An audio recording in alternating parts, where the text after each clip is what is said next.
네, 안녕하십니까. 오늘은 한류 세 번째 이야기인데요. 저희가 한류를 지속시키기 위해서 이제는 구체적으로 어떤 일을 우리가 해야 될 것인가. 흔히 얘기해서 이제 K 전략이 필요한 시점이 된 것 같아요. 이제 한류도 어떻게 보면 우리의 강점을 살려야 될 텐데, 우리의 강점 중에 하나가 IT 산업이잖아요. 그러니까 이 IT 산업과 우리 한류의 이 문화적인 역량을 어떻게 연결할 것인가에 대해서 오늘은 얘기를 좀 해보도록 하겠습니다. 먼저 의원님.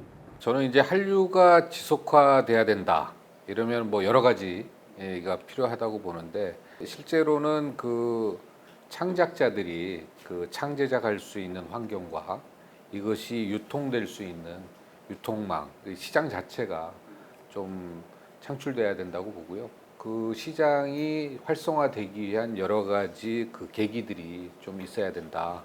그리고 아울러서 미래 시대에 공감하고 확산이 될 수 있는 디지털 문화와 연계됐을 때 오히려 우리 한류의 세계인들이 공감할 수 있는 그 생태계가 더 공고하게 확보되지 않을까, 이제 그런 생각 가지고 있습니다. 그러니까 문화예술이 이제 디지털화 된다는 게 지금 이제 진행 중이잖아요. 네. 많은 파트에서 이제 디지털화 되고 있는데, 지금 이제 장관 시절에 보셨을 때는 우리 문화계가 어느 정도까지 진행됐다고 보세요? 실제로 우리도 더군다나 코로나 기간이 겹치면서 대면할 수 있는 기회가 적다 보니까 비대면 상태에서 문화예술을 접할 수 있는 그런 기회들이 생기다 보니까 자연스럽게 IT 강국이다 보니까 문화예술이 기술과 연계돼서 소비자들을 찾는 그런 이제 시장들이 만들어지고, 그걸 또 많이 정부도 이제 지원을 하고 있는 상황입니다. 그래서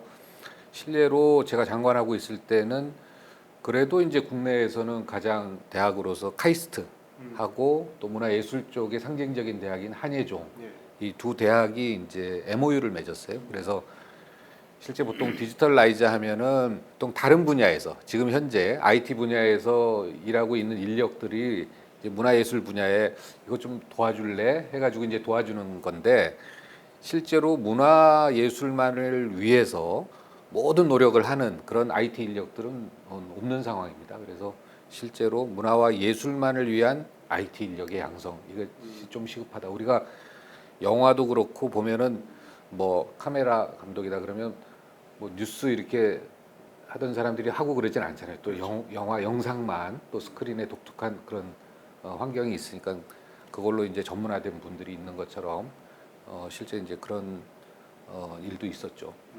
교수님, 그 우리의 그 음악계에서도 창작이나 유통 구조 판이 많이 바뀌었잖아요. 이 플랫폼이 유튜브나 이런 플랫폼이 출연하면서 사실 많이 패러다임이 바뀌었고요. IT 쪽은 전 너무 밀접하다고 봅니다. 특히 이제 예술 쪽하고는 예를 들면 NFT 같은 경우도 아트 NFT 같은 경우도 이제 보통 그림을 우리가 이제 거래를 하잖아요. 근데 이걸 NFT화 시켰을 때 NFT에 들어가 있는 컨텐츠, 그러니까 그림이 그러니까 CG 작업을 통해서 이제 움직인단 말이죠. 그 움직일 때 음악을 집어넣는 거예요. 그러면 이제 그게 이제 거래하거나 팔렸을 때 작곡가도 수익을 얻을 수 있고 쉐어할 수 있는 구조가 나오잖아요.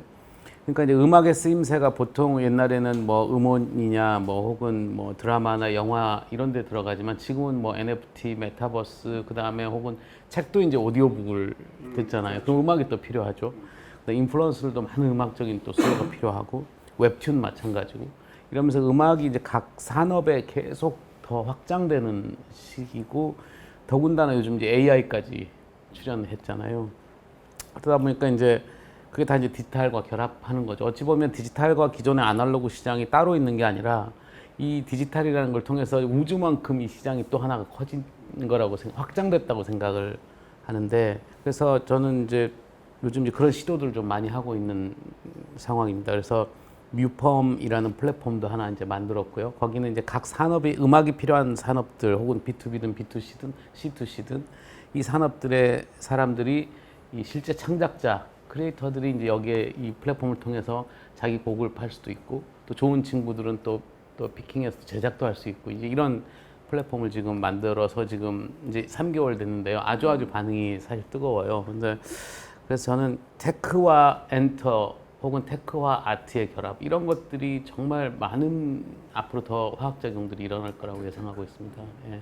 아니 근데 우리 교수님 말씀 들어보니까 그 NFT 하면 사실 저작권이 문제가 있는데 음악도 그렇고 그림도 그렇고 이게 네네. IP 저작권이 확실한 상태니까 이 둘의 조합은 그렇죠. NFT로 하기 너무나 좋은 예. 그런 아이템인 것 같아요. NFT를 산 그 홀더들의 커뮤니티, 그 작가와 직접적으로 또 얘기 나누고 그 다음 프로젝트에 대해 설명하고 이러면서 이제 어찌 보면 그 갤러리의 기능이 디지털의 플랫폼으로 바뀌면서 작가하고 직거래가 되는 거죠, 일종의. 향후 더 그런 많은 일들이 일어날 것 같고요. 특히 AI가 이제 음악 툴이 계속 지금 가속화돼서 발전하고 있는데 그렇게 되면 이제 전 국민이 이제 작곡하는 거죠. 우리가 포샵 하듯이. 옛날엔 사진 작가들만 포샵을 했지만 지금은 5살짜리 아이들도 포샵을 하잖아요. 앱을 통해서. 그런 것처럼 전 국민이 음악을 하게 되고 그 다음에 거기에 또 다른 또 전혀 새로운 장르의 음악들이 출연할 것이고 창작의 문턱이 낮아지는 거죠.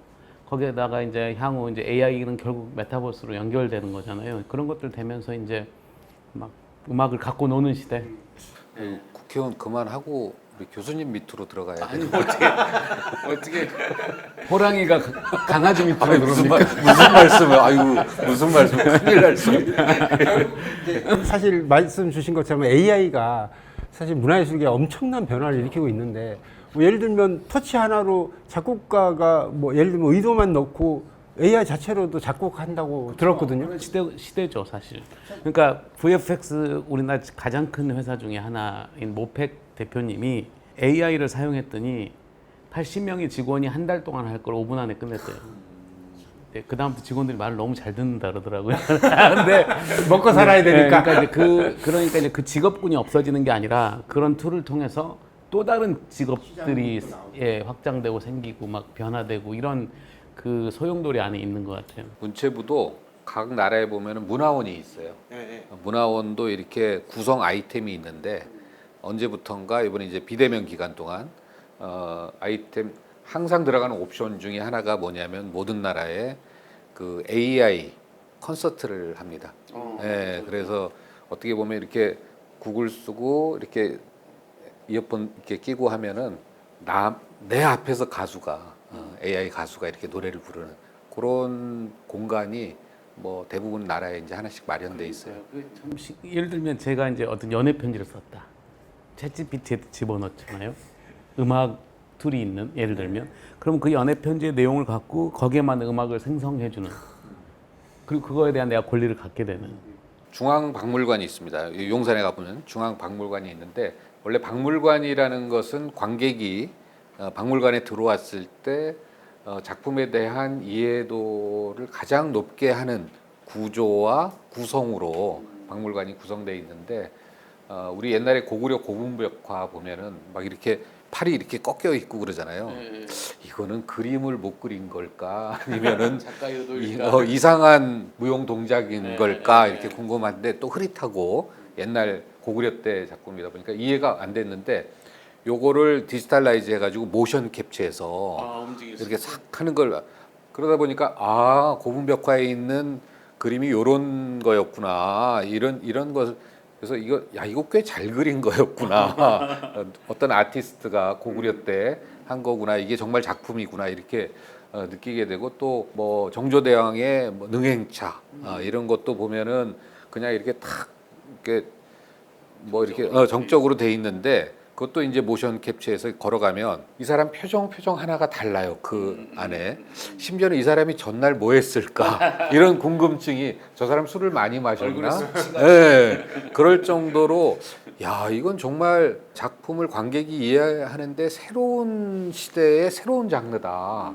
이거에 대한 상당한 노하우와 기술이 우리나라에 있습니다. 그래서 이런 부분들을 다른 나라와 이렇게 박물관들이 실제 같이 좀 공유하자 이런 요청도 많이 들어오고 그래요. 사회 변화하듯이 문화예술도 엄청난 변화를 하고 있는데 창작자 입장에서와 그 다음에 이제 뭐 예를 들면 의원님 입장으로서 창작자 입장으로서는 우리가 이렇게 사회 변화하고 있는데 정부나 기관에 어떤 도움이 필요하고 아니면 정부 차원의 입장에서도 이런 문체부 장관 시절에도 해보셨을 테니까 어떻게 창작자 예술가들에게 도움을 줘야 되는지 이런 부분도 우리가 얘기를 좀 더 해봐야 될 것 같은데. 황 의원님이 말씀하셨듯이 실제 엔지니어 땅, IT 기술 각자 엔지니어 땅과 아트 작가 땅. 근데 부팅이 쉽지가 않아요. 예, 왜냐면 서로 전혀 다른 분야잖아요. 근데 그런 부분들을 같이 육성하는 형태, 그건 너무너무 바람직한 아이디어인 것 같고요. 그 다음에 AI나 이런 디지털화 되면서 이제 내가 기존에 해왔던 작업의 방법들이 패러다임이 완전히 막 바뀌는 시대잖아요. 그래서 두려움도 있지만 특히 AI 같은 경우는 나보다 AI가 고글도 잘 쓰면 어떡하지? 뭐 예를 들면 그럴 수 있잖아요. 그 빅데이터가 쌓이면 당연히 뭐 디테일하게 더 나올 텐데 그 물결을 내가 맞으면서 옷에 젖을까 두려워하는 것보다 그 물결을 어떻게 탈 것인가 영민하게 그 작업의 방법이나 여러 가지 프로세스를 어떻게 바꾸고 그 다음에 타 예술과 어떻게 결합하고 뭐 아트든 웹툰이든 뭐 혹은 뭐 메타버스든 NFT든 그런 걸 지금은 정해진 게 사실 없는 시대잖아요. 이제 막 초기 산업이니까 무조건 경험해 봐야 된다라고 생각을 하고 있고요. 거기에 말씀하신 저작권에 관한 문제 같은 경우는 결국 일종의 이런 정보들이 먼저 가잖아요, 법보다. 이게 문제가 생기면 법이 생기는 거잖아요, 사실은. 따라가니까요. 예. 그러니까 병행돼야 되는데. 사실 그게 제일 바람직하죠. 근데 이제 실제는 그러지 못하니까 그렇다 하더라도 결국엔 이제 법제화되고 그게 이제 권리를 서로 다 권리를 주장할 수 있는 어떤 법제화가 될 텐데 그게 무서워서 이 시도를 안 해보는 거는 저는 아니라고 생각을 해요. 그래서 많이 경험해 보는 것 지금 시대에는 특히 이제 저희 같이 이제 나이가 있는 사람들은 약간 축복이기도 하고 비극이기도 한 게 내가 갖고 있는 아날로그 감성을 디지털을 통해서 만들어내는 게 일종의 축복이라고 생각하거든요. 근데 비극은 뭐냐면 끊임없이 배워야 된다는 거예요. 계속 뭔가 계속 배워야 돼요. 예, 그런 것 같아요. 창작 분야에 계신 분들은 프로젝트보다는 사람한테 투자하는 게 맞아요. 그렇죠. 그래서 정부도 사람한테 투자하고 사람을 길러내고 그 분야에서 이렇게 특출나게 뭐 국위를 선양하거나 뭐 이제 보면은 결국은 사람이 뛰어나게 뭔가를 해내서 그 사람이 이제 뜨는 거거든요. 예를 들면 우리 교수님 같은 부분 이제 레벨에 계신 분들은 안 도와드려도 돼요. 정말 그 우리 젊은 친구들, 정말 예술가들을 하고 싶어서 하거든요. 그거 돈 보고 하면 아마 한 10분의 1로 줄어들 것 같은데. 비정규직이잖아요. 청년 예술가들하고 간담회 할 때 이런 얘기까지 들었어요. 누가 나한테 70만 원만 주면 자기는 평생 예술 활동만 하겠다 이런 정도로 절실하고 그렇게 창작에 대한 그런 애정이 많아요. 학생들 좀 가르치다 보면 가슴 아픈 질문이 그거죠. 교수님 저희 졸업하면 뭐 해요? 저희 나이 때가 그런 것들을 해결을 해줘야 되는 노력을 해야 되는 나이잖아요. 그런 부분에 있어서 생각이 되게 많아지는 것 같아요. 창작자들에 대한 창제작 활동을 할 수 있고 그런 여러 가지 환경을 만들어 가야 된다. 또 제도화 시켜야 된다. 이런 부분도 있고 그다음에 저는 이제 시장 창출을 위해서 제가 이제 장관할 때 좀 고민했던 것은 제가 옛날 참여정부 때 행정관으로 있을 때 왜 우리는 그 헐리우드 같은 그런 시장을 못 만들까 해가지고 영화로는 힘들겠다. 영화로는 헐리우드 못 따라가겠다. 그래서 그때도 이제 뭐 겨울연가 막 이런 게 나왔단 말이에요. 그래서 드라마로 한번 해보자. 그래서 그때 이제 월드 드라마 어워드, 지금 이제 서울 드라마 어워드로 됐어요. 그때 이제 KBS 정현주 사장님 등에게 제안을 했는데 아마 그게 굳어져서 지금 방송협회에서 주관하는 것 같은데. 그래서 이제 이분들도 제가 장관이 되고 나서 그거 내 아이디어다 그랬더니 깜짝 놀라더라고요. 그래서 이 드라마 어워드라는 것은 드라마 출품을 통해서 여러 가지 그 당시는 그랬어요. 프리세션 한 달 동안 드라마를 각국에 출품받고 메인 세션 기간 동안 그것을 보고 그다음에 이제 거기서 평가하고 뭐 드라마에 나오는 음악으로 콘서트도 하고 의상으로 패션쇼도 하고 그다음 맨 마지막에 월드 드라마 어워드 시상식을 하면 이 상을 잘 관리하면 이제 스타들이 나올 거 아닙니까? 드라마 스타들이 나오고 모든 드라마에 출연하려고 하는 사람들은 한국에 몰리고 그럼 시장이 형성되고 다양한 뷰티 산업이라든가 관광 부가가치 산업들이 관련 연관 산업들이 뜰 것이다. 그렇죠. 이렇게 상상하고 한 거고 그 마찬가지로 우리 교수님이 총감독을 하셨던 그 K-팝 어워드 또 하나 만들고 싶었어요. 그래서 한 2년 처음 한 50억 들여서 하고 그 다음에는 한 90억 100억 들여서 하려고 했는데 이것도 정권이 바뀌어서.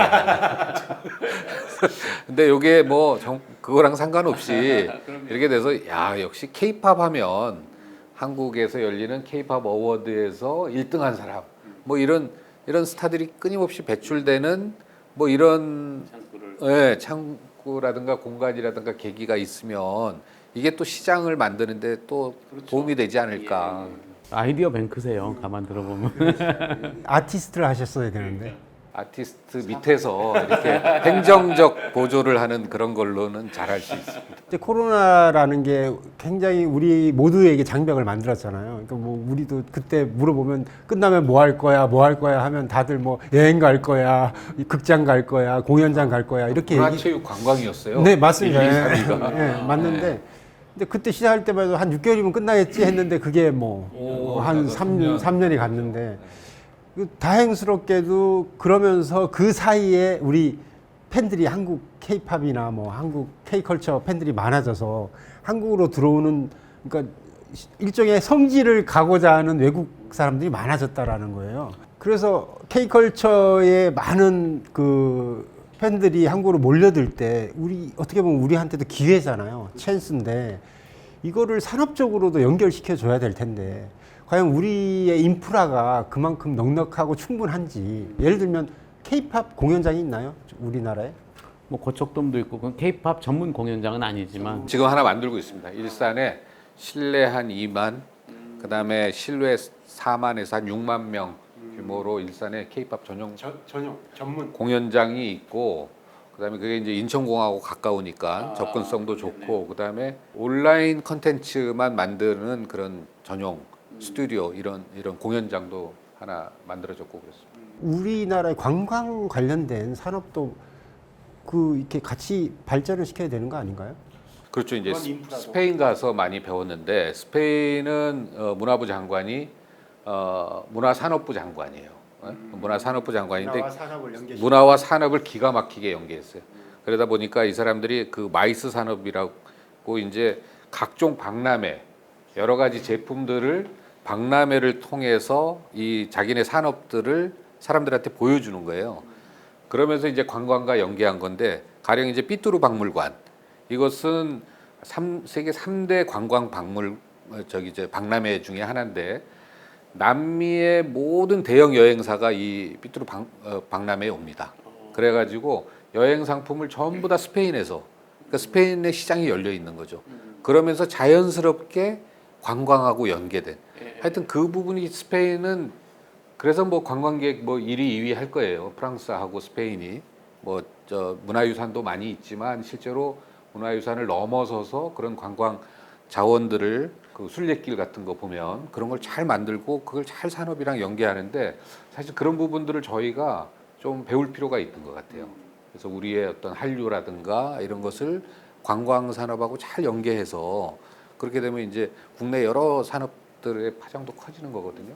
그러니까 더불어서 예를 들면 우리 전통적인 문화적 가치와 현대 문화 가치 융합과 뭐 도시도 마찬가지로 경복궁도 있고 우리 덕수궁도 있고 뭐 예를 들면 서울에 있는 산들도 같이 융화를 시킨다든가 뭔가 좀 더 적극적인 어떤 정책이 필요할 것 같아요. 디지털 생태계가 잘 가꿔지면 문화뿐 아니라 새로운 산업도 창출한다.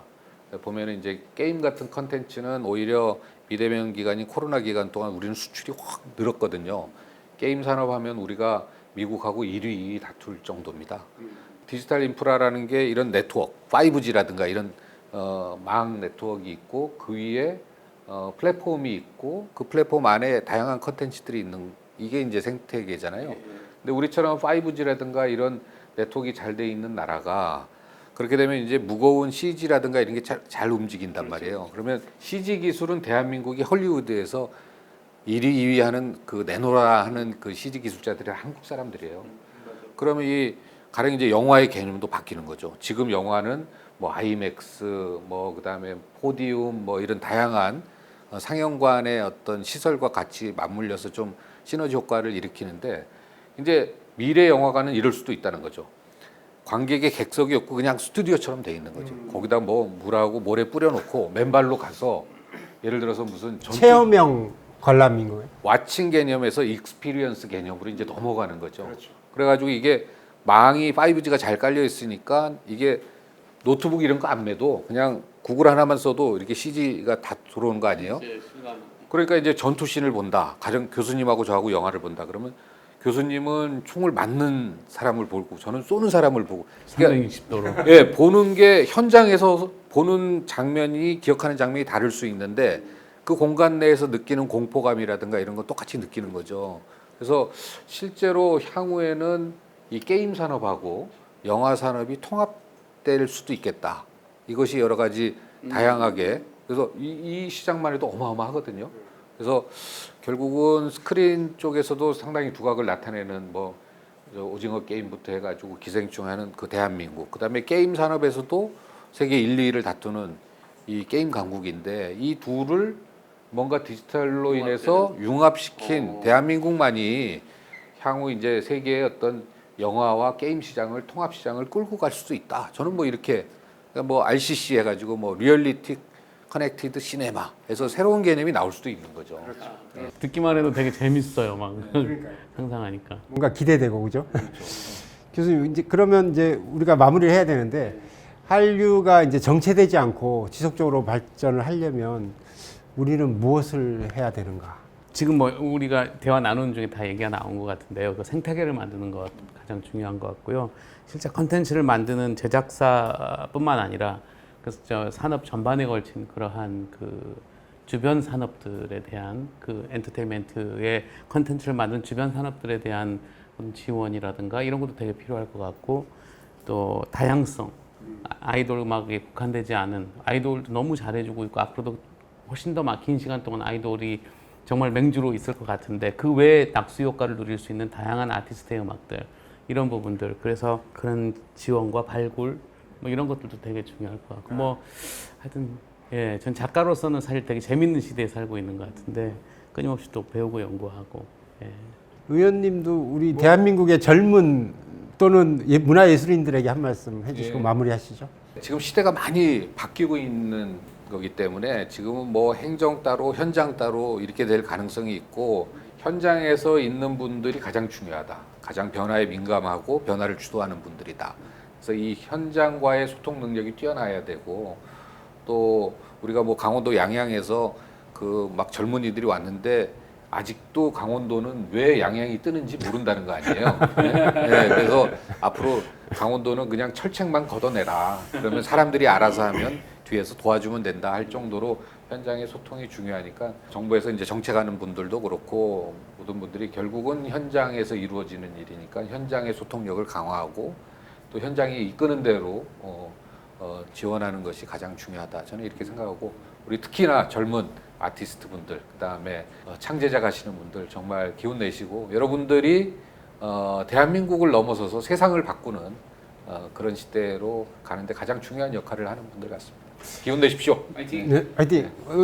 아무튼 우리 모두가 문화의 사회적 가치에 좀 더 관심을 모두 가져야 될 것 같아요. 그래야 우리 한류가 앞으로 50년, 100년 더 지속되고 아주 오래오래 세계의 역사에 기록을 남기지 않을까 생각됩니다. 말씀 감사드립니다. 너무 네. 영광이었습니다. 아유, 고맙습니다. 감사합니다. 네. 네, 감사합니다.